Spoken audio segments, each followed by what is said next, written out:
Good evening Sonakshi, good evening Khushi, good evening Mamata, good evening Manisha, good evening सभी लोगों को। Good evening Sandeep, good evening यश।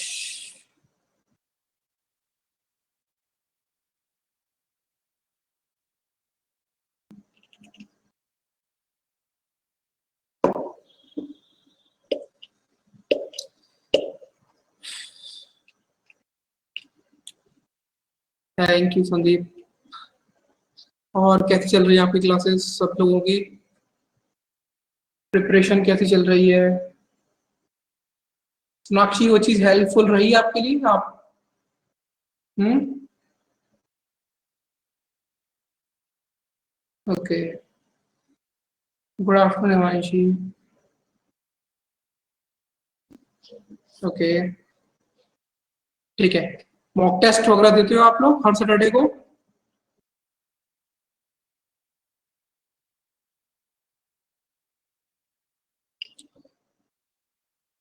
ठीक है, गुड। इम्प्रूवमेंट हो रहा है पहले से या नहीं?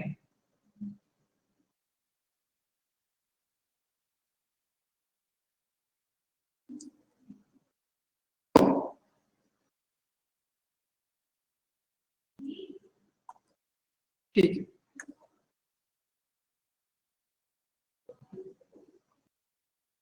अब की बार और कम हो गए?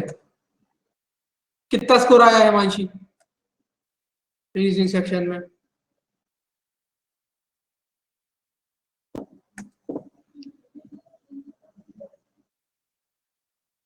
देखो बैंकिंग वाले में सर ये ऐसे टॉपिक्स कवर हो रहे हैं तो हो रहे हैं, ठीक है। देखो बैंकिंग वाले पोर्शन में तो अभी आपका स्कोर आएगा नहीं अगर आप लोग वेट, मतलब ऑब्वियसली बात है कि इंतजार कर रहे हो धीरे धीरे, क्योंकि सिटिंग अरेंजमेंट और पजल ही वहां पे 20 मार्क्स का रहता है ना? तो आप ज्यादा मार्क्स की उम्मीद कर नहीं सकते बैंकिंग वाले में, रीजनिंग के सेक्शन में। ठीक है, कोई बात नहीं। तो आज स्टार्ट कर रहा हूँ पूरा, बिल्कुल जीरो लेवल से करूंगा। ठीक है, जैसे बच्चों को पढ़ाते हैं वैसे पढ़ाऊंगा, जिससे कि आपके लिए एडवांटेज हो और किसी के लिए नहीं। ठीक है, तो थोड़ा सा पेशेंस रखना, चीजों को समझना। ठीक। सबसे पहले तो सिटिंग अरेंजमेंट बड़ा ही इंपॉर्टेंट टॉपिक है। ठीक है, बैंकिंग वालों के लिए बहुत ज्यादा इंपॉर्टेंट है, एसएससी वाले स्टूडेंट्स के लिए इंपॉर्टेंट बिल्कुल नहीं है। ठीक। अब बात करते हैं कि इसमें कितने तरह के अरेंजमेंट्स आपको देखने को मिल सकते हैं। तो सबसे पहले तो प्रीलिम्स लेवल के हिसाब से देखो। सबसे पहले आएगा सर्कुलर अरेंजमेंट।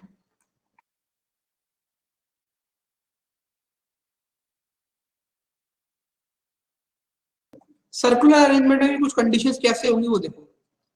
सर्कुलर अरेंजमेंट में एक चीज होगी, सेंटर केंद्र की तरफ मुख करते हुए और आउटसाइड यानी कि बाहर की तरफ मुख करते हुए। ठीक। तीसरा बनेगा सेंटर प्लस आउटसाइड। तीन केसेस ही हो गए सर्कुलर के। ठीक। दूसरा आता है आपका स्क्वायर या रेक्टेंगुलर अरेंजमेंट। ठीक। इसमें भी वही चीज होंगी, फेसिंग सेंटर,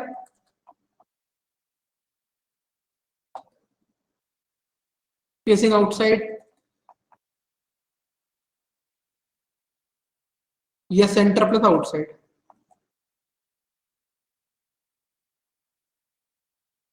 ठीक।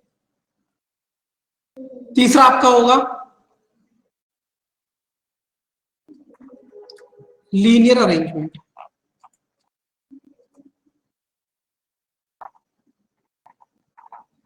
जहां पे या तो नॉर्थ फेसिंग होगा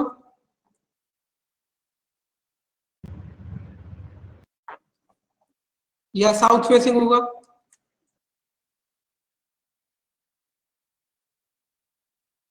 तीसरा नॉर्थ साउथ फेसिंग। चौथा होगा आपका ड्वेल लाइन अरेंजमेंट।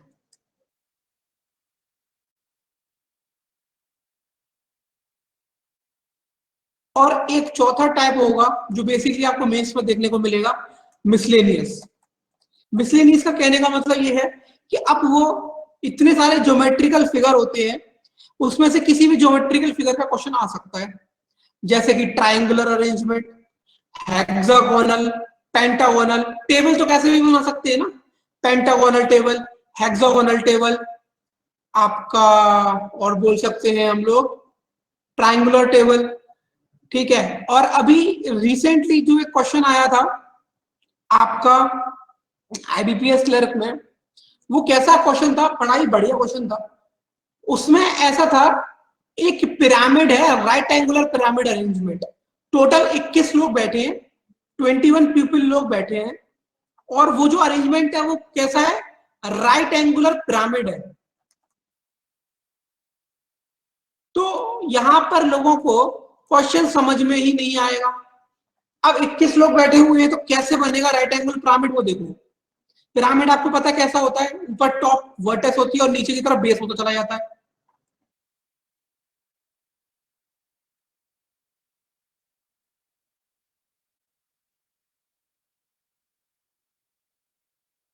पांच और ये 6, थोड़ा सा अच्छे से नहीं बना, रुको वापस से बनाता हूँ।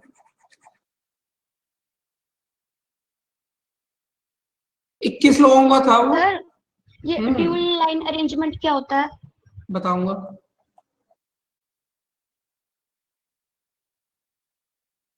वो क्वेश्चन था, वो कुछ इस तरीके से था, आपको राइट एंगुलर प्रिज्म बनाना था पिरामिड, और इसमें लोगों को बिठाना था, ये मेज का सवाल था बढ़िया क्वेश्चन था ना। मतलब अरेंजमेंट कैसा था, एक पिरामिड बनाना है, राइट एंगुलर पिरामिड, उसमें टॉप पर एक बंदा बैठा है, फिर नीचे जैसे आप उतरते चले जा रहे हो बंदे बढ़ते चले जा रहे हैं, टोटल 21 लोग हैं। इस तरीके का क्वेश्चन था। तो ये जो कुछ क्वेश्चन ये मिसलेनियस होते हैं, क्योंकि किसी को नहीं पता ना, अभी हेक्सागोनल टेबल आ जाए, ट्रायंगुलर टेबल आ जाए, और भी कुछ आ सकता है। तो पहले प्रीलिम्स पे ध्यान देंगे, उसके बाद ये क्वेश्चंस भी करेंगे। ठीक है।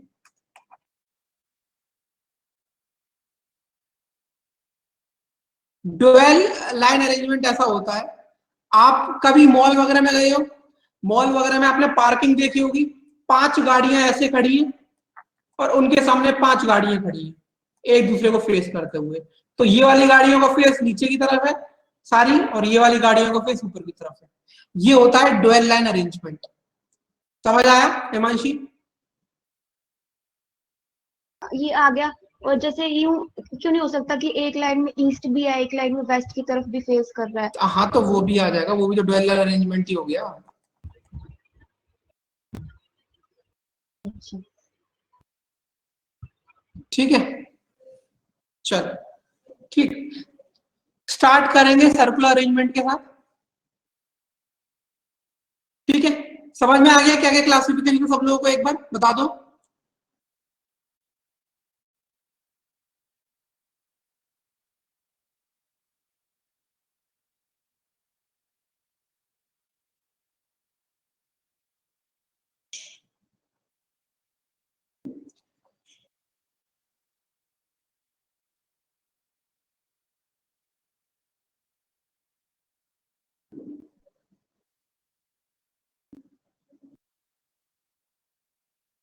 चलिए,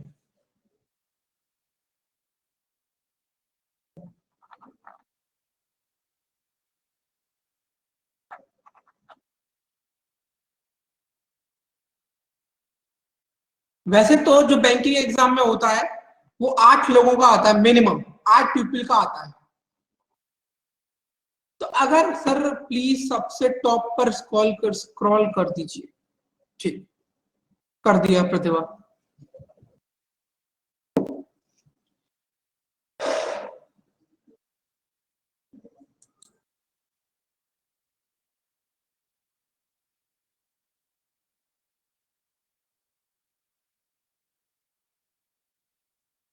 चल, मिनिमम जो आता है सर्कुलर अरेंजमेंट में वो 8 लोगों का आता है। तो सबसे पहले आपको ये समझना है कि इस अरेंजमेंट को किस तरीके से बनाया जाएगा। 8 लोग हैं, तो कोई भी गलती से कभी इस तरीके से 8 लोगों को नहीं बिठाएगा। ये तरीका क्या हुआ, गलत। आपको इन 8 लोगों को हमेशा एक दूसरे से इक्वी डिस्टेंट बिठाना है, मतलब सबकी दूरी अपने पड़ोसियों से बराबर होनी चाहिए, इक्वी डिस्टेंट। तो कैसे बिठाओगे?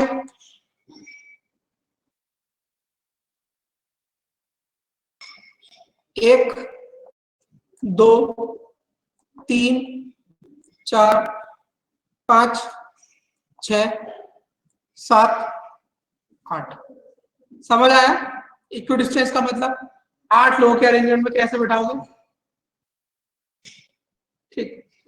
अगर यहीं पर 8 की जगह 9 लोग हो जाएं, अगर 9 लोग हो गए तो यहां पर थोड़ा सा इक्वी डिस्टेंस बिठाना मुश्किल हो जाएगा।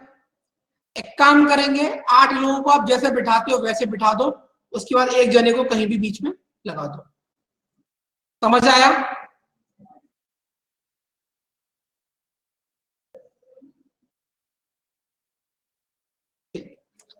अब बात करते हैं, अगर सेंटर फेसिंग का बात कर रहा है क्वेश्चन, तो पॉइंट ये है कि हमें स्टार्टिंग में जरूरत पड़ती है, क्योंकि स्टार्टिंग में जब हम लोग इन क्वेश्चनों को नए नए होते हैं, इन क्वेश्चनों को कर रहे होते हैं, तब हमें राइट और लेफ्ट में कंफ्यूजन होता है। लेकिन एक बार जब प्रैक्टिस करके आदत पड़ जाती है तो इन सब चीजों की जरूरत नहीं पड़ती। ठीक। अब देखेंगे सेंटर फेसिंग है। अगर सेंटर फेसिंग का मतलब है कि टेबल के बीच में देख रहे हैं, तो मैं इस वाले बंदे के रेस्पेक्ट में राइट मार्क करूंगा। ठीक है, उसके बाद सबका राइट मार्क कर दूंगा, क्योंकि अगर सारे लोग सेंटर की तरफ देख रहे हैं तो जो इस बंदे का राइट लेफ्ट होगा वो बाकी लोगों का भी सेम होगा। ठीक, और इसी को क्यों कर रहा हूं? क्योंकि ये मेरे सामने है, मेरे राइट साइड की तरफ ये चीज होगी, करेक्ट, और ये हैंड मेरे लेफ्ट की तरफ होगा। तो मैं इसको ध्यान में रखते हुए ये राइट है, सिमिलरली इसका भी यही राइट होगा, सिमिलरली इसका ये राइट होगा, इसका ये, इसका ये, इसका, इसका ये, इसका ये। इस तरीके से मैंने जो डॉट मार्क करे हैं सारे ही कैंडिडेट के, वो क्या है? उसका राइट इंडिकेट कर रहे हैं। और जो उसका दूसरी साइड मार्क नहीं किया है वो क्या इंडिकेट कर रहा है? वो उनका लेफ्ट साइड है। समझ आया?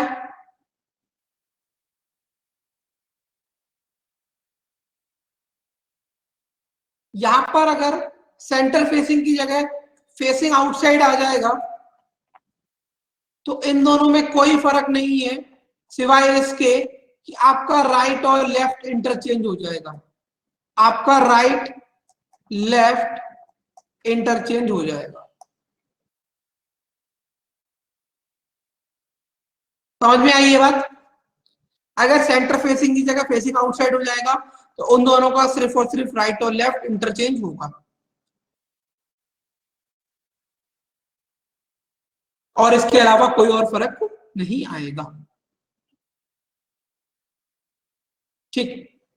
अब स्टेटमेंट लेंगे और उन स्टेटमेंट के थ्रू समझेंगे कि चीजों को कैसे पुट करना है।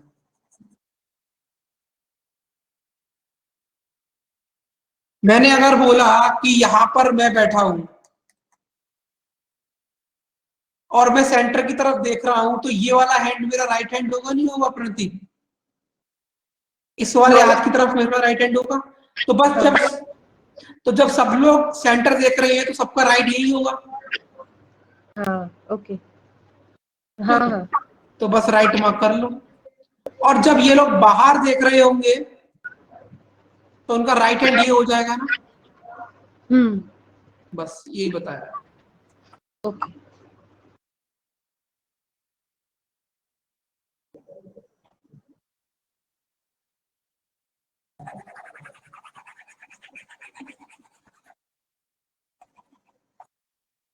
अगर मैं आपको एक स्टेटमेंट देता हूं कि A is to the is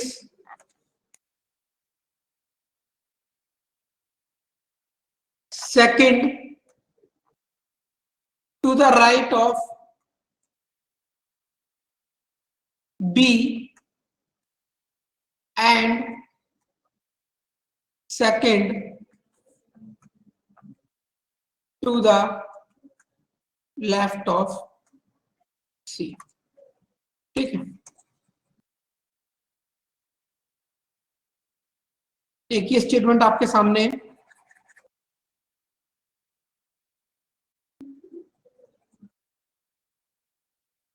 और दूसरा स्टेटमेंट ये है, A is second to the right of B who is second to the right of C. सुनो मेरी बात,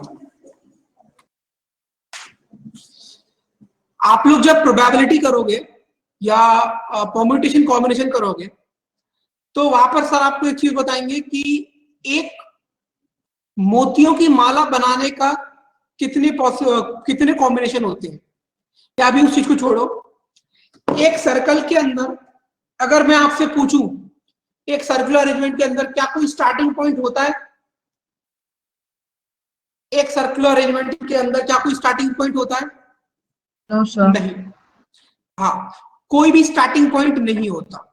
लेकिन जब आप उसमें कोई एक पहली चीज को रख देते हो तो वो चीज रेफरेंस बन जाती है और फिर उसके हिसाब से राइट और लेफ्ट या पहला दूसरा चलने लगता है। तो यहां पे ये लिखा है कि A is second to the right of B. अगर मैं एग्जांपल लेकर बी को इस पॉइंट का रेफरेंस मानता हूं, बी को अगर मैं यहां बैठाता हूं इस वाली पोजीशन पे, तो अब बी को रेफरेंस मानते हुए मैं पूरा क्वेश्चन सॉल्व कर सकता हूं। अब यहां क्या लिखा है कि A is second to the right of B, मतलब बी अगर यहाँ पे प्लेस्ड है तो A कहां पे आएगा? ये फर्स्ट टू द राइट हो गया, ये सेकंड टू द राइट हो गया। इसका मतलब A कहां आ जाएगा आपका? यहां पर। क्या ये वाली बात समझ में आई?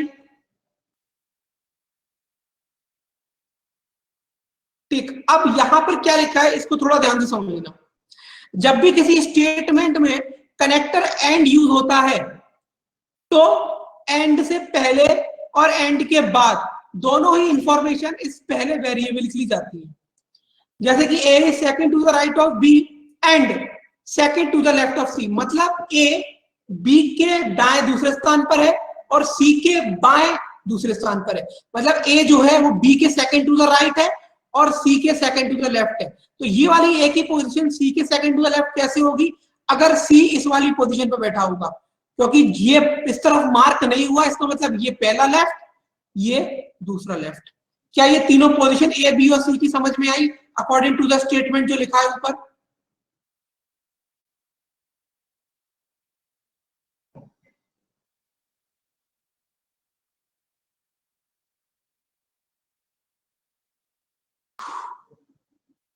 चलो अब नीचे वाले स्टेटमेंट के हिसाब से बात करते हैं।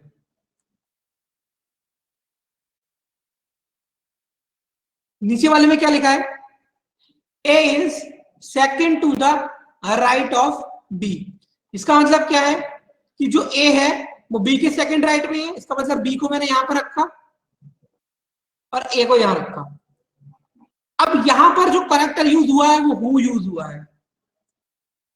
तो कनेक्टर हु का मतलब ये होता है जो भी इंफॉर्मेशन हु के बाद दी होती है वो हु के इमीडिएट लेफ्ट वेरिएबल के लिए होती है। जैसे यहां लिखा है कि A is second to the right of B, ठीक है। Who is second to the right of C? कौन? B। B is second to the right of C। तो इस चीज का ध्यान रखेंगे। अब यहां पर जो हु के बाद इंफॉर्मेशन है वो कैरी कर रही है B के लिए, तो B who is second to the right of C। मतलब अगर मैं C को यहां प्लेस करूंगा तब वो जाकर B उसके सेकंड राइट में होगा। क्या ये सेकंड वाले स्टेटमेंट के हिसाब से अरेंजमेंट समझ में आया?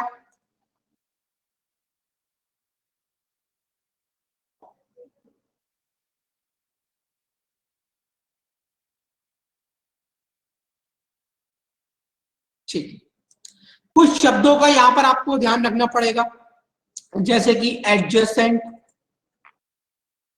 इमीडिएट और नेबर। इन तीनों शब्दों का एक ही मतलब है और वो है पड़ोसी। ठीक है, ठीक है बच्चों,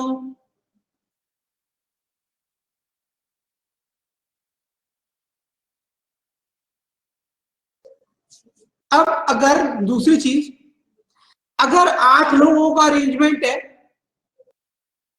और अगर मैं ये बोलता हूं कि there are 3 people sitting between A and B, इसका मतलब ये होगा, मैंने क्या बोला, 8 लोगों के अरेंजमेंट में अगर मैंने ये बोला there are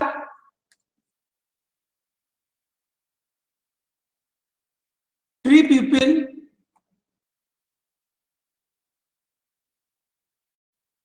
sitting between A and B, इसका मतलब ये है कि ए और बी के बीच में 3 लोग बैठे हैं। 8 लोगों के अरेंजमेंट में इसका मतलब हुआ कि ये दोनों पर्सन एक दूसरे के अपोजिट हैं। देखो, अगर आप एक को यहां बिठाते हो और आपको ये तो पता नहीं है कि ए के लेफ्ट से चेक करूं या ए के राइट से चेक करूं बी के लिए, तो अगर आप दोनों एंड से चेक करोगे तो आप इसी पोजीशन पर आओगे। ठीक है, तो अगर 8 लोगों का अरेंजमेंट है और ये स्टेटमेंट दिया जाता है कि there are 3 people sitting between A and B, इसका मतलब ये है कि ए और बी एक दूसरे के विपरीत यानी कि अपोजिट बैठे हुए हैं। समझ आया इस लाइन का मतलब?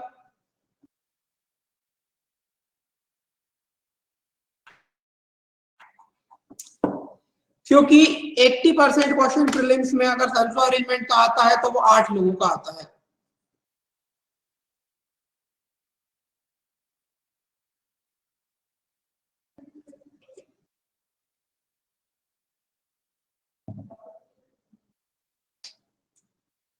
ठीक है, चलो सर जैसे 9 लोग हैं तो एक दूसरे के अपोजिट कैसे होंगे?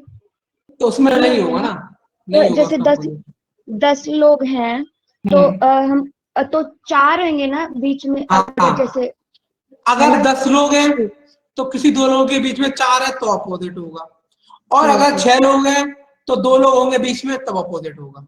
मतलब हाफ -1 है ना? ठीक है, और रटने की जरूरत नहीं है, वो अरेंजमेंट बनाओगे तो अपने समझ में आ जाएगा। इसमें कोई भी चीज रटने की जरूरत नहीं है, आपको according to the situation react करना पड़ेगा। ठीक है, तो बोलिए खुशी। ये हु वाले केस के बाद आपने क्या बताया था? मैंने ये बोला था कि हु के बाद जो भी डाटा लिखा होता है वो हु के नियरेस्ट लेफ्ट वेरिएबल के लिए होता है। सर ये तो आ गया, इसके बाद जो आपने बताया है, मतलब मेरा नेटवर्क शुरू हो उसके बाद तो नहीं आई। मैंने ये बताया था अगर ये वर्ड्स यूज होते हैं ना, एडजेसेंट, इमीडिएट और नेबर, इन सबका मतलब होता है पड़ोसी। ठीक है, चलो, तो ये सर्कुलर के बारे में थोड़ी बहुत इंफॉर्मेशन थी। ठीक है, जब लीनियर करेंगे तो उसके बारे में बता दूंगा। क्वेश्चन के साथ स्टार्ट करते हैं। ठीक है, चलो देखो, एक क्वेश्चन मैं करके दिखा रहा हूं, सब लोग देखेंगे। अभी ट्राई कोई नहीं करेगा, है ना, अगले क्वेश्चन से आपको ट्राई करने का मैं टाइम दूंगा, लेकिन अभी फिलहाल सब लोग स्क्रीन पे देखेंगे। 8 people are sitting around a circular table facing towards the center of the table. 8 लोग हैं, 8 लोग कहां देख रहे हैं? सेंटर की तरफ।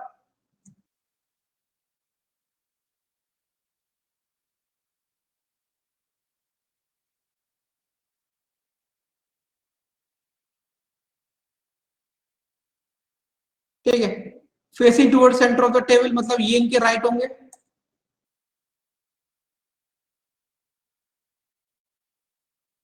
ठीक, अब there are 2 people sitting between P and Q.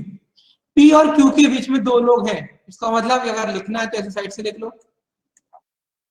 ठीक, अब यहां पर एक चीज है, आप लोग चाहो तो क्वेश्चन को स्टार्ट कर सकते हो करना, और अगर नहीं चाहो तो मत करो। जैसे यहां पर क्या लिखा था कि there are 2 people sitting between P and Q, तो अगर आप इस क्वेश्चन को स्टार्ट करते, आपकी यहां पे 2 पॉसिबिलिटी होती। देखो कैसे, क्योंकि अगर आप पी को यहां पर रखते हो, ठीक, तो पी और क्यू के बीच में 2 लोग हैं, तो वो दो लोग पी के लेफ्ट से भी हो सकते हैं, दो लोग क्यू के पी के राइट से भी हो सकते हैं। इसलिए मैंने इस चीज को यहाँ पे साइड से लिख दिया कि there are two people sitting between P and Q. कोई दिक्कत किसी को इसमें? आप चाहो तो स्टार्ट कर सकते हो, लेकिन उसमें दो कंडीशन बन जाएंगी। पी के राइट से भी दो लोग हो सकते हैं क्यू की तरफ, पी के लेफ्ट से भी दो लोग हो सकते हैं क्यू की तरफ। समझ आया ये पॉइंट? क्योंकि तो यहां पर लिखा है आइदर लेफ्ट और राइट। अब मैंने साइड से लिख लिया R sits to the immediate right of Q. अब मैं चाहूं तो इस क्वेश्चन को स्टार्ट कर सकता हूं। देखो कैसे, क्यू को अगर मैं यहां पर रख देता हूं तो यहां पे क्या लिखा है, R sits to the immediate right of Q. इसका मतलब आर जो है क्यू की तुरंत दाईं ओर है, तो आर यहां आ जाएगा, कोई दिक्कत नहीं। उसके बाद S sits second to the left of R, तो आर यहां पे है और एस जो है आर के सेकंड बाईं ओर है, मतलब 1 और 2, इसमें भी कोई दिक्कत नहीं होगी। आगे there are 3 people sitting between S and T. S और टी के बीच में 3 लोग हैं, इसका मतलब अभी बताया है अगर 3 लोग हैं इसका मतलब ये दोनों एक दूसरे के अपोजिट बैठे हैं। तो एस अगर यहाँ पे है तो टी आपका यहां आ जाएगा। उसके बाद U is an immediate neighbour of T। अब देखो मेरी बात को फिर से ध्यान से सुनो, U is an immediate neighbour of T का मतलब क्या है कि U और T एक दूसरे के पड़ोसी हैं। यहाँ पे फिर से दो कंडीशन बन जाएंगी, या तो U यहाँ पे आ जाएगा या तो U यहाँ पे आ जाएगा। इसको भी साइड से लिख लो कि U और T एक दूसरे के पड़ोसी हैं। 3 people are sitting between U and V। U और V के बीच में 3 लोग हैं। अब बात को ध्यान से सुनो, U T का नेबर है और U और V के बीच में 3 लोग हैं। अगर आप U को यहां बिठाओगे तो क्या U और V के बीच में 3 लोग आ पाएंगे? नहीं आ पाएंगे, क्योंकि U अगर यहां पर है तो V को यहां पे आना चाहिए, लेकिन यहां तो Q बैठा है। इसका मतलब U को आप यहां नहीं बिठा सकते, तो U कहां आ जाएगा, इस तरफ, और U और V के बीच में 3 लोग हो जाएंगे तो V आ जाएगा इस तरफ। ठीक, अब देखो यहां पर W sit second to the left of V, तो W V के सेकंड लेफ्ट में है। ये ध्यान से देखना ये कैसे लिखा है मैंने, इस पर गौर फरमाओ जरा। W is second to the left of V। अब देखो P और Q के बीच में 2 लोग थे, तो 1 2 Q यहां तो आ नहीं सकता, P यहां तो आ नहीं सकता, इसका मतलब 1 2 P आपका आ जाएगा यहाँ पे। अब बचा कौन, ये आपने पुट कर दिया, ये आपने पुट कर दिया, बचा कौन, ये वाला केस। तो इसको कैसे पुट करोगे? एक सेकंड, कुर्सी कम डालिए क्या? सर ये वाला दोबारा बताना, W is second to the left of V। हाँ, W second to the left of V मतलब V यहाँ पर रखा हुआ है आपका, तो सेकंड टू द लेफ्ट में देखो 1 2 W यहाँ आ जाएगा। अब कौन सी जगह खाली बची, 1 2 3 4, सब लोग फिल हो गए, कोई दिक्कत ही नहीं है, बन गया क्वेश्चन। देखो देखो समझ में आया या नहीं आया? और ये P कैसे लिखा है आपने? तो P और Q के बीच में 2 लोग थे ना।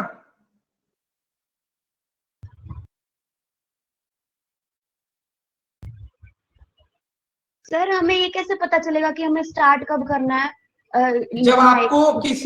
जब आपको डेफिनेट मिल जाए चीजें।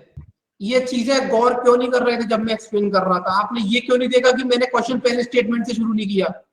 ये छोटी छोटी बात है, नोट करो, वरना इतने सारे क्वेश्चन बन जाएंगे दिमाग में कि उनका सॉल्यूशन नहीं मिलेगा। क्योंकि ये टॉपिक ऐसा है जहां पर आपको दिमाग दौड़ाना पड़ेगा और क्वेश्चन के हिसाब से आपको सिचुएशन के हिसाब से रिएक्ट करना पड़ेगा। जब मैंने क्वेश्चन स्टार्ट किया था सबसे पहले मैंने क्या किया कि 8 लोग बैठे हुए हैं, अंदर की तरफ देख रहे हैं, 8 लोगों का अरेंजमेंट बनाया, ठीक है। और मैंने क्या कहा था कि इस क्वेश्चन को किसी भी वेरिएबल से स्टार्ट कर सकते हो, क्योंकि पहली पोजीशन का कोई भी यहाँ पर वो नहीं होता कि पहली पोजीशन कौन सी है, जहां से स्टार्ट कर दिया वही पहली पोजीशन हो जाती है। अब वापस से देखो मैं कर क्या रहा हूँ, ऑब्जर्व करो चीजों को, ऑब्जर्व करो उससे। यहाँ पहला स्टेटमेंट था there are 2 people sitting between P and Q, तो यहाँ पर P और Q के बीच में 2 लोग थे। क्वेश्चन मैंने इसलिए स्टार्ट नहीं किया यहाँ से कि अगर मैं P को यहाँ पर रखता तो Q को रखने की 2 कंडीशन हो जाती, क्योंकि यहाँ पर नहीं दिया हुआ कि ये एक दूसरे के लेफ्ट में या राइट में है, बस इतना पता है कि P और Q के बीच में 2 लोग हैं, इसलिए क्वेश्चन यहाँ से स्टार्ट नहीं करा था।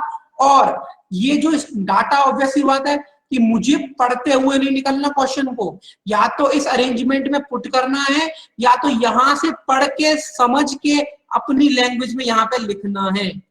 ठीक है, तो अगर मैं यहां से स्टार्ट नहीं कर सकता था क्वेश्चन, तो मैंने क्या किया कि there are two people sitting between P and Q, इसका मतलब मैंने इस तरीके से लिख दिया, जहां मुझे इससे जब क्वेश्चन पूरा पढ़ लूंगा तो इस रफ वर्क को देख के मुझे ये समझ में आएगा कि पी और क्यू के बीच में दो लोग हैं, और मैंने ना तो पी की तरफ से कोई एरो बनाया ना तो क्यू की तरफ से कोई एरो बनाया, इसका मतलब मुझे एरो डिफाइन नहीं किया गया क्वेश्चन में।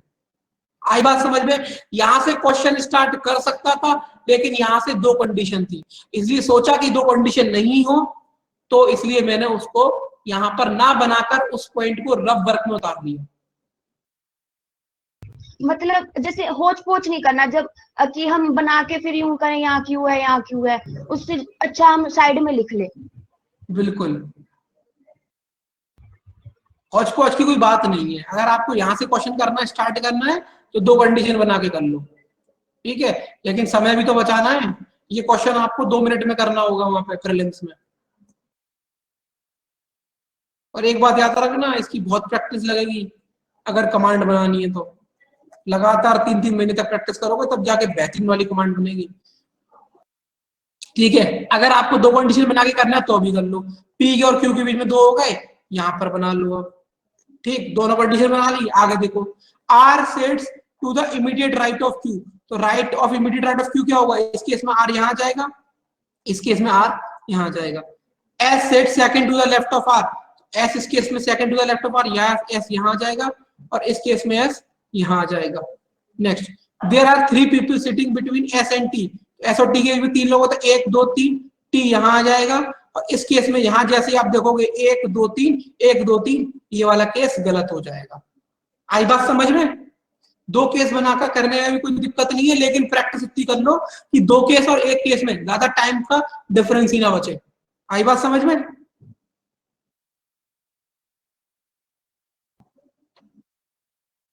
सर क्या दो केस एक में है? ये बात नहीं समझ आई मेरे को।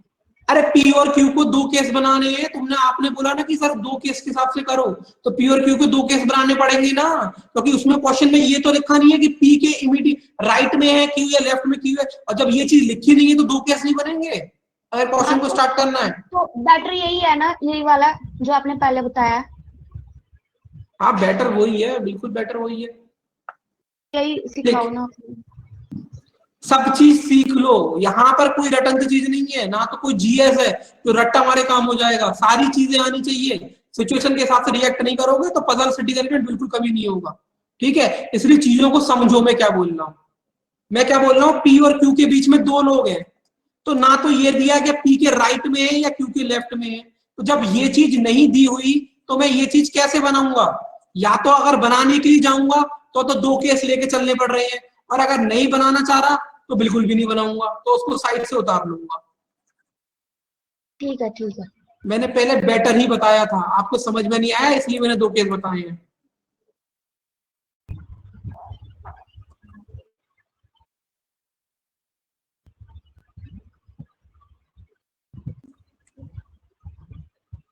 पी और क्यू के बीच में कितने लोग हैं, दो लोग हैं, ठीक है। फिर क्या लिखा है, R sits to the immediate right of Q, मतलब जो आर है वो क्यू के इमीडिएट राइट की तरफ है, इसका मतलब कि मैं क्वेश्चन को क्यू से स्टार्ट कर सकता हूं, क्योंकि क्यू के इमीडिएट राइट में कौन है, आर है, ठीक। अब S sits second to the left of R, तो S sits second to the left of R, इस चीज को अगर रफ में लिखना होगा तो ऐसे लिखूंगा, नहीं तो डायरेक्ट स्टेटमेंट को भी इसमें पुट कर सकता हूं, तो एस आपका यहां आ जाएगा। फिर क्या लिखा है, there are 3 people sitting between S and T, S और टी के बीच में 3 लोग हैं, तो कैसे पुट करूंगा, 1 2 3, टी यहां आ जाएगा, चाहे यहां से चला जाऊं 1 2 3, टी इसी पोजीशन पे आएगा। अगला, u is an immediate neighbour of t, अब u और t एक दूसरे के इमीडिएट नेबर हैं, इसका मतलब क्या हुआ, या तो u यहां पे आएगा या तो u यहां पे आएगा, तो इस बात का कंफ्यूजन था इसलिए मैंने इसको साइड से लिख लिया, ठीक है, इसलिए मैंने इस चीज को साइड से लिख लिया। अब क्या लिखा है, u is an immediate neighbour of t, 3 people are sitting between u and v, u और v के बीच में 3 लोग हैं।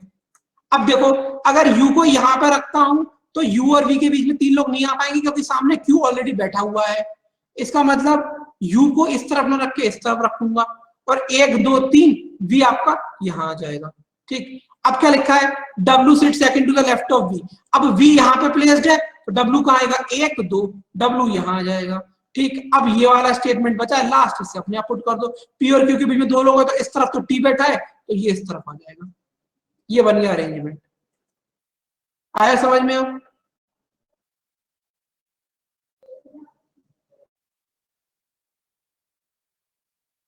क्वेश्चन क्या पूछ रहा है, how many people are sitting between s and w when counted from the left of s। तो देखो ये s बैठा है, ये s का राइट इस तरफ होगा, तो वो क्या बोल रहा है कि how many people are sitting between s and w, s और w के बीच में कितने लोग हैं। जब आप s के बाईं ओर से काउंट करना स्टार्ट करते हो तो s का बाईं ओर किधर होगा, 1 2, तो s और w के बीच में 2 लोग हैं अगर आप s के बाएं हाथ की ओर से काउंट करना स्टार्ट करते हो। ठीक, समझ आया बेसिक के साथ? सोनाक्षी, यश, संदीप, प्रणति,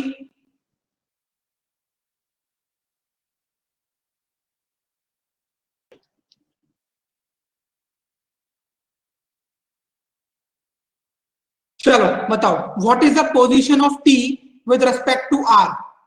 t की पोजीशन क्या है r के रेस्पेक्ट में।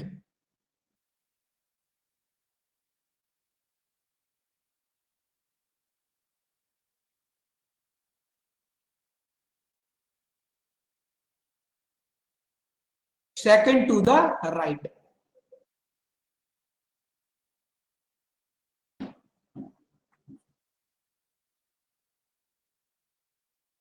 Who among the following are the immediate neighbors of W? W के पड़ोसी कौन है इसमें से?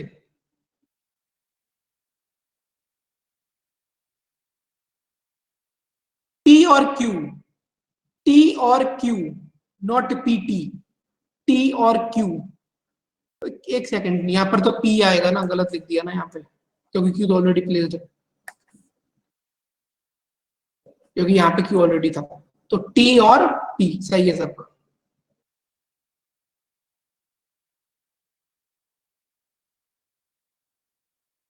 Four of the following 5 are alike in a certain way based on the given arrangement and hence form a group. Which is the one that does not belong to the group? इन पांचों ऑप्शनों में से 4 option एक जैसे हैं, एक अलग है, वो बताओ। प्रतिभा कह रही है यूटी, तो पहले चेक करेंगे पीडब्ल्यू। तो पीडब्ल्यू में क्या चीज है, देखो पीडब्ल्यू, इसका मतलब क्या है, वहां पे क्या लिखा है पीडब्ल्यू। पहले एक बार ऑप्शन को उतार लेता हूं, ठीक है, वहां से पीडब्ल्यू क्यूएस यूटी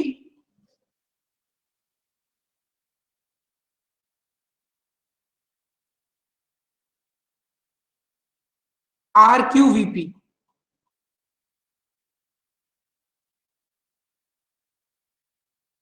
ठीक, अब पीडब्ल्यू देखो क्या है, पीडब्ल्यू में आप ये देखोगे कि पी और डब्ल्यू नेबर है, क्यू और एस नेबर है, यू और टी नेबर है, आर और क्यू नेबर है, बी और पी नेबर है, तो सब नेबर है, लेकिन अलग क्या है।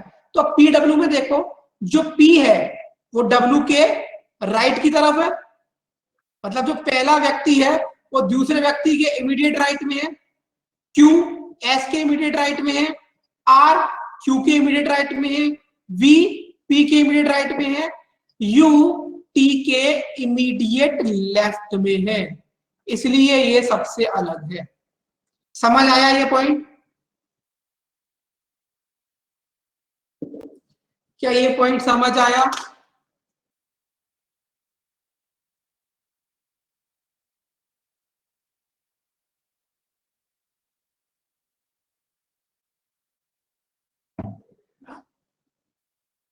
Good. Next, who sits to the immediate right of V. V के इमीडिएट राइट में कौन बैठा है? तो बी के इमीडिएट राइट में बैठा है बालक एस।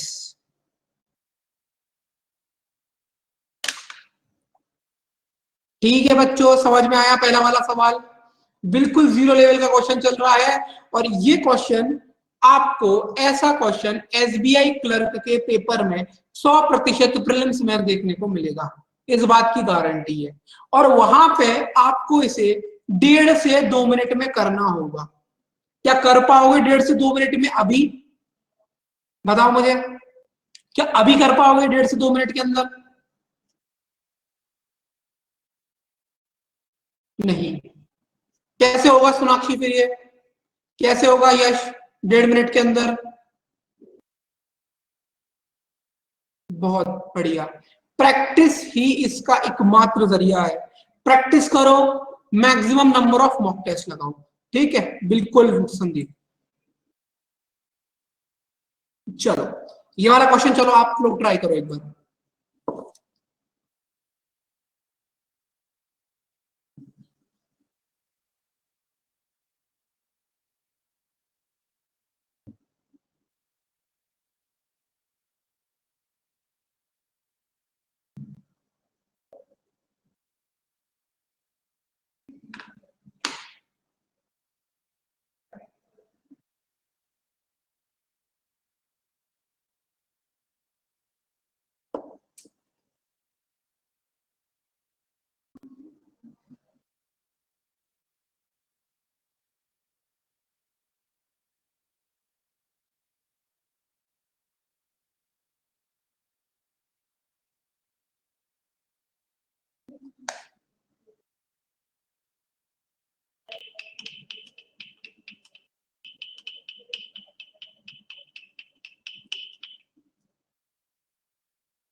वेरी गुड प्रतिभा,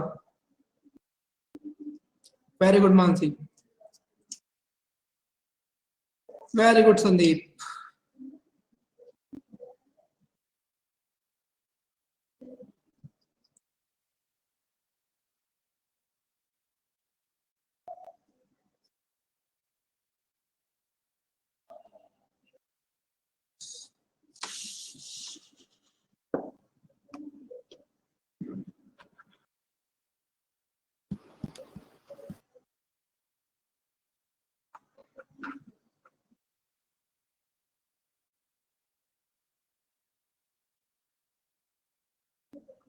बाकी लोगों को क्या हुआ भाई?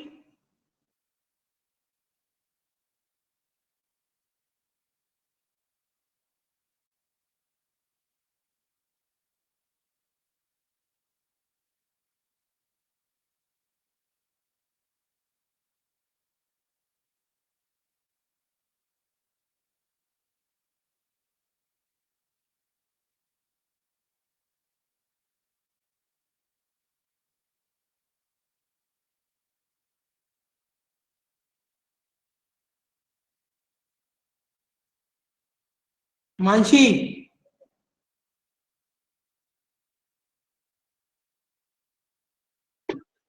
हाँ जी सर। क्या खबर? सर मेरा तो पहले पहले पॉइंट पे ही अटक गया ये तो। चलो ठीक है, देखो 8 व्यक्ति ए से एच तक एक सर्कुलर टेबल में बैठे हैं केंद्र की ओर देखते हुए, ठीक है? कोई दिक्कत नहीं है, ये लाइन हमेशा मिलेगी कहीं ना कहीं, हर प्लेस सवाल में मिलेगी। ठीक, सेंटर की तरफ देखो तो उनके राइट मार्क कर लो।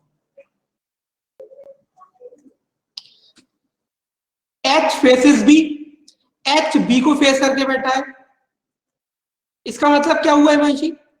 एच बी को फेस करके बैठा है, इसका मतलब एच और बी के बीच में 3 लोग हैं, आया ना? ठीक, अभी इस चीज को पुट करना तो कर सकते हो, नहीं तो अभी फिलहाल साइड से लिख लो, क्योंकि ये पेयर कोई सा भी हो सकता है, बहुत सारे पेयर हो सकते हैं यहाँ पे। ठीक, उसके बाद 2% sit between F and B, F और बी के बीच में भी 2 लोग हैं। E sit second to the right of D. अब देखो, आप यहां से क्वेश्चन स्टार्ट करना सकते हो, करना चाहो तो। E sit second to the right of D, तो डी को यहां पे बिठा दो, और E sit second to the right of D मतलब 1 2, ई यहां आ जाएगा।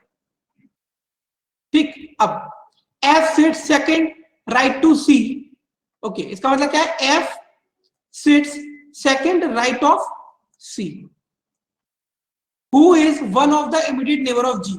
तो जो सी है ये जी का नेबर है, C is not an immediate neighbour of B, और ये जो सी है ये बी का नेबर नहीं है।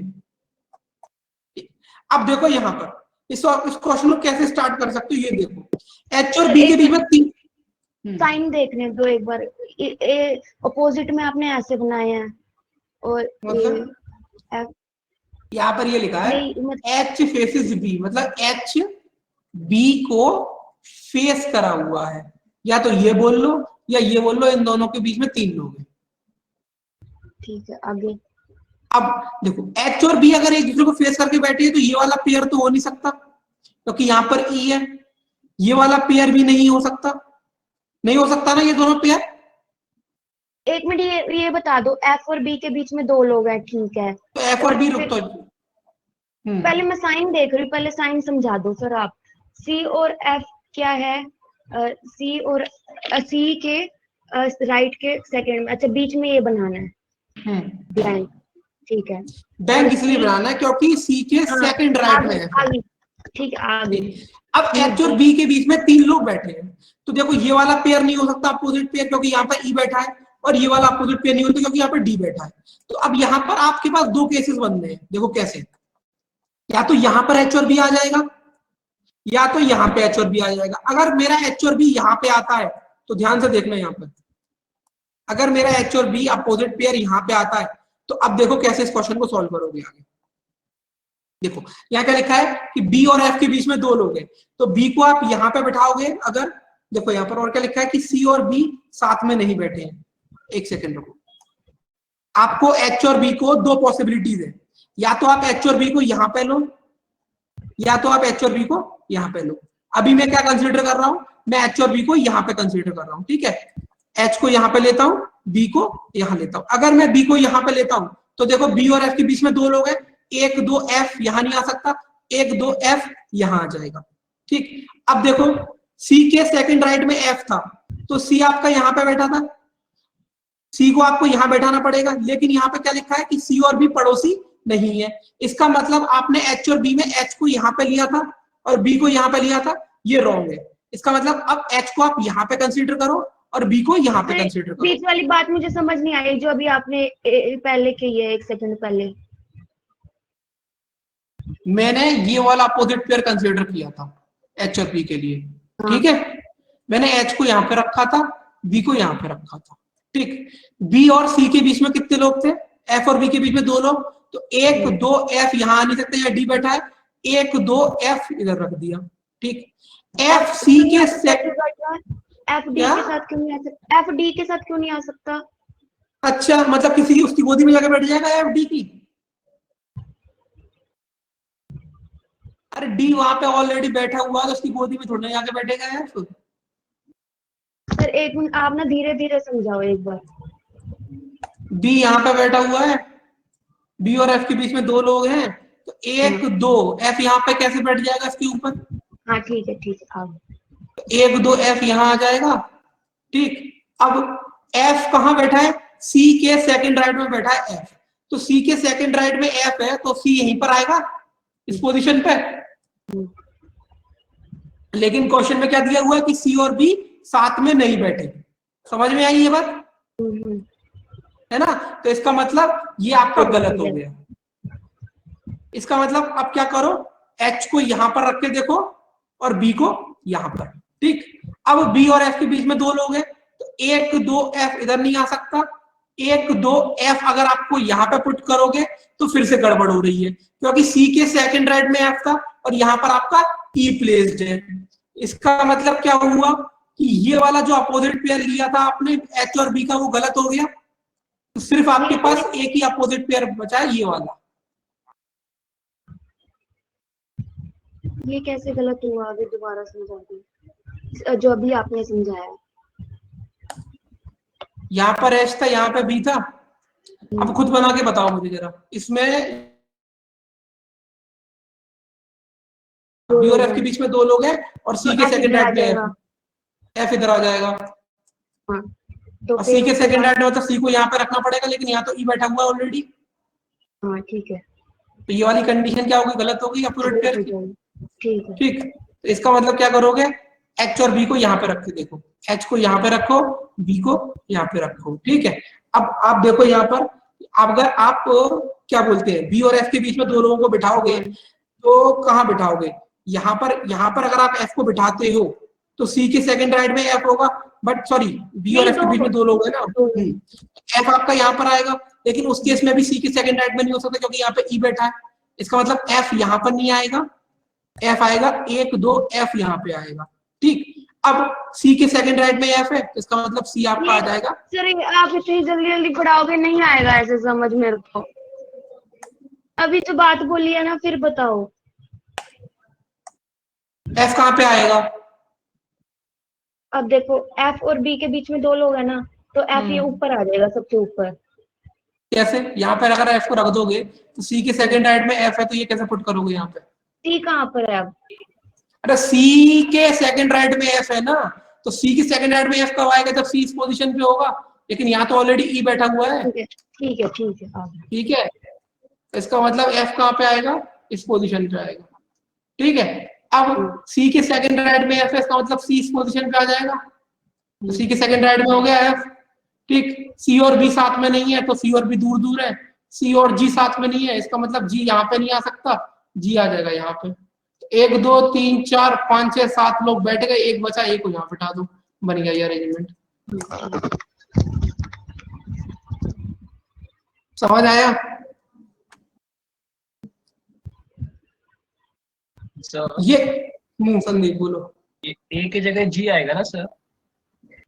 ए की जगह जी क्यों आएगा, क्योंकि सी और जी नेबर नहीं है ना। इमीडिएट टू द सी ना सर? नहीं, क्या लिखा है, सी who is one of the immediate neighbour of G. Okay okay, C okay, वो करेक्ट लगा हुआ है, मुझे लगा वो कटा हुआ है। तो सी is immediate neighbour of G, तो जी आपका यहाँ पे आ जाएगा और ए आपका आएगा यहाँ पे। बताओ,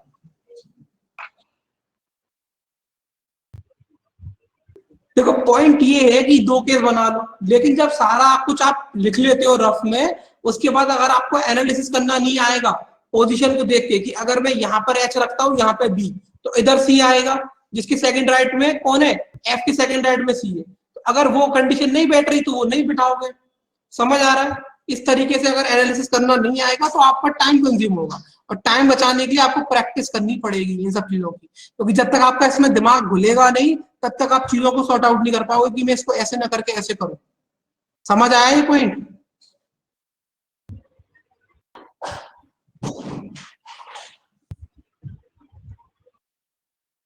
दो केसेस बनाने से जल्दी हो गया था वो तो। एक देखो, सुनो मेरी एक बात क्लियर, इन सिटिंग अरेंजमेंट में कोई पहले से कोई नियम नहीं है कि हर सवाल में दो केस बनाने हैं। मेंस के क्वेश्चन करोगे तो वहां पे 4-4 केस बनते हैं, ठीक है। मेंस का क्वेश्चन 3-4 केसेस में होता है, ठीक। तो कोई नियम कोई कानून नहीं है कि एक केस बनाना है, दो केस बनाने हैं। आपको चीजों को एनालाइज करना आना चाहिए। होता क्या है कि जब आप इस तरीके से चीजों को लिख लेते हो, है ना, आप लिख लेते हो तो आपको पता है कि H और B अपोजिट है, ठीक। उसके बाद H और B को अपोजिट जहां रखोगे, F और B के बीच में 2 का गैप दोगे, और F जहां पे बैठा होगा वो C के सेकंड राइट में होगा। तो आप उसको एनालिसिस करके देखोगे तो चीजें बनने लगेंगी। समझ में आया हिमांशी? सर जैसे इसमें चार केस ही तो है कि बी एच ले लो फिर एच बी ले लो, फिर दूसरी डायरेक्शन में बी एच ले लो फिर एच बी ले लो। अच्छा, 4 केस बनाओगे प्री के क्वेश्चन के लिए? नहीं बनाएंगे नहीं, लेकिन आप कह रहे हो ना कि 2 केस है। सर सिंगल केस एक एचपी को सामने ले लो किसी भी पोजीशन पे तब भी हो जाएगा, क्योंकि वो सामने किसी भी पोजीशन पे ले लो तब भी हो जाता है। वो हो जाएगा, वो तो मुझे समझ में आ रहा है, लेकिन मैं वही चीज कह रहा हूँ कि यहाँ पर कोई चीज पहले से लिखी नहीं है, आपको एनालिसिस करना आना चाहिए क्वेश्चन का, अगर आपको टाइम वो हम बचाना है पर तो, ठीक है? डिपेंड करता है, मतलब कि हर चीज में फास्ट लगता है। हाँ बोलो हिमांशी, क्या बोल रहे थे? मैं यही कह रही हूँ कि एच और बी ये जो केस है ये 4 बनेंगे ना, वैसे नहीं, अगर सोचो क्यों एक बार एच बी हो जाएगा फिर वो बी पे बी वहां हो जाएगा एच यहाँ हो जाएगा, फिर दूसरी तरफ बी इधर हो जाएगा तो एच ऐसे इधर हो करने बैठ जाएगा। गए ना क्वेश्चन तो काम हो जाएगा, दिमाग लगाना वहां पे चीजों को, ऐसे करने बैठ गए ना तो 20 मिनट में एक क्वेश्चन नहीं कर पाओगे बैंकिंग सेक्शन में। देखो, सबसे पहले तो जितनी जल्दी हो सके क्वेश्चन का डाटा पढ़ के जो रफ वर्क है ना उसे साइड से लिखना चाहिए, ठीक है? अब मान के चलते कि अगर आप क्वेश्चन को यहां से स्टार्ट करो, क्योंकि एक चीज ये है कि एच और बी को आप कहीं भी रखते, देखो एक चीज मैंने क्या बताई थी आपको कि जब आप क्वेश्चन की शुरुआत करते हो तब फर्क नहीं पड़ता कि कौन कहां बैठा है, ठीक है? तब फर्क नहीं पड़ता। अगर यहाँ लिखा था कि एच फेसेस बी, तो आप क्वेश्चन का एच यहाँ पे रखते और बी यहाँ पे रखते। अब क्या होता कि इन दोनों की पोजीशन हो जाती फिक्स क्वेश्चन के अंदर, और बाकी चीजें इनके हिसाब से चलती फिर, क्योंकि मैंने क्या बोला था, जिसको आप पहले पुट करते हो वो आपका रेफरेंस बन जाता है। अब एच और बी सामने बैठे, रेफरेंस बन गया। अब देखो, 2 person sit between F and B, F और बी के बीच में 2 लोग हैं। अब यहां से क्या है कि या तो एफ यहाँ पे आ जाएगा या तो एफ इस पोजीशन पे आ जाएगा। अब ये रेफरेंस बन गया, ठीक है? इसको अब उतार के लिखिए साइड से। फिर क्या लिखा, E sit second to the right of D, तो ई डी के सेकंड राइट में है। F sit second to the right of C, F sit second to the right of C, ठीक है? सी who is one of the immediate neighbours of G, मतलब C G का neighbour है, ठीक? C is not an immediate neighbour of B, C B का neighbour नहीं है। अब देखो यहां पर अगर आप एफ को यहां पर लेके चलते हैं, ठीक, तो अब यहां पे क्या होता कि C second to the right of F बैठा है, तो सी को यहां पे रखना पड़ता, और सी और बी नेबर नहीं है, इसका मतलब एफ यहां नहीं आएगा, एफ आएगा यहां पे। अब C sit second to the right of F, तो सी यहां पे आ जाएगा। उसके बाद ये सही हो गया आपका, सी और जी नेबर है, तो सी के एक तरफ तो एच बैठा है तो दूसरी तरफ कौन हो जाएगा, ऑटोमेटिकली जी हो जाएगा, बात खत्म। अब देखो यहां पर ये पुट कर लिया, ये हो गया, अब ये भी हो गया। अब इसको पुट करना है, डी ई के सॉरी डी के सेकंड राइट में ई है, तो अगर आप डी को यहां पुट करोगे तो ई यहां नहीं आ सकता क्योंकि यहां पर बी प्लेस्ड है। इसका मतलब आप रखोगे डी को यहां पे और ई आ जाएगा यहां पे, बच गया ए आ जाएगा यहां पे। एक केस में हो गया क्वेश्चन। अब बताओ, मैं वही चीज बोल रहा हूं कि आप जहां से क्वेश्चन देखो, करने के तरीके बहुत सारे हो सकते हैं लेकिन आपका आंसर एक ही आएगा। यहाँ पर कुछ बच्चे होंगे जिन्होंने इस तरीके से करा होगा और कुछ बच्चे होंगे जिसने उन्होंने उस तरीके से किया होगा जिस तरीके से मैंने बताया। तो बताया मेरा कुछ नहीं है, डिपेंड करता है कि आप क्वेश्चन कैसे स्टार्ट कर रहे हो। जहां से आप स्टार्ट करते हो वो रेफरेंस बन जाता है। समझ में आई चीज हिमांशी? हाँ ये आ गई मुझे। सर ये आप सही। इतनी जल्दी बताते हो ना, अब आपको मेरे को दूसरी बार बताना पड़ेगा। 1 घंटे में 2 अगर सिटिंग अरेंजमेंट करोगे ना तो 1-2 महीने तक मैं सिटिंग अरेंजमेंट ही पढ़ाता चलो रहूंगा। कोई बात नहीं, मैं रिकॉर्डेड देख लूँ, कोई बात नहीं अब आगे। रिकॉर्डेड देखना, पॉज कर करके सुन लेना, समझ में आ जाएगा, ठीक है? हाँ ठीक ठीक है। नहीं आएगा तो बैठा हुआ हूं मैं यहाँ पे, ठीक है? चलो बाय बाय कर ले फिर अब।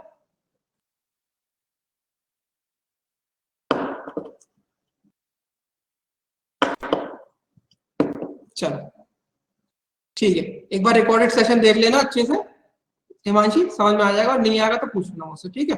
चलो बाय बाय, अपना ख्याल रखो, घर पे ही रहो, कोई जाना ना मत अभी।